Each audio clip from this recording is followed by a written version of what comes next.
Մենք հիշենք այն պահը, երբ որ աշակերտները Տեր Հիսուսի հետ էին նավի մեջ են, նավը փոթորիկ էր ենթարկվել, այդպես պետք է նավը խորտակվեր,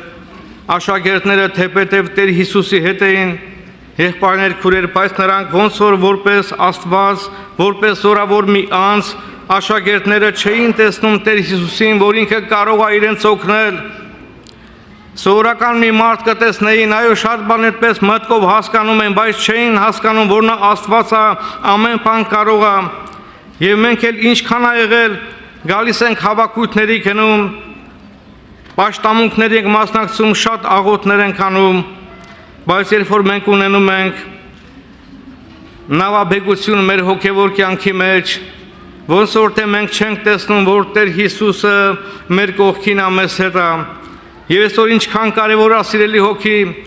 որ ամեն վիճակի մեջ դու տեսնես, որ նա քո կողքին է,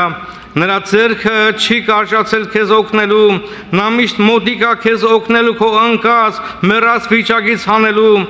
միայն թե դու հավատա, որ Տեր Հիսուսը ինքը կենդանի Աստված է, նա ամեն բան կարող է, եւ աշակերտները այդպես տրտունջ արեցին եւ մոտեցան ասեցին Տերը հոգը չի, որ մենք կորսվենք։ Սիրելի հոգի, ինչքան ա եղել մենք էլ նեղության մեջ ասում ենք, երբ որ մեղքի, նեղության, քերության մեջ ենք լինում, ինչ որ դժվարություններ պատել է մեր կյանքի մեջ, ասում ենք Տեր Հիսուս, միթե դու չես տեսնում, այս ինչ ծանր այն վիճակը, աշխատանքը չի ստացվում, ընտանիքի հոգսեր կա, ընտանիքի կարիքներ կա, միթե դու չես տեսնում, այն մարդը, որ ամեն ժամանակ աղոթ կանում, նա սովորում է Աստվածանից գոհանալ եւ միշտ գոհության սրտով է գալիս, որտեղ գիտի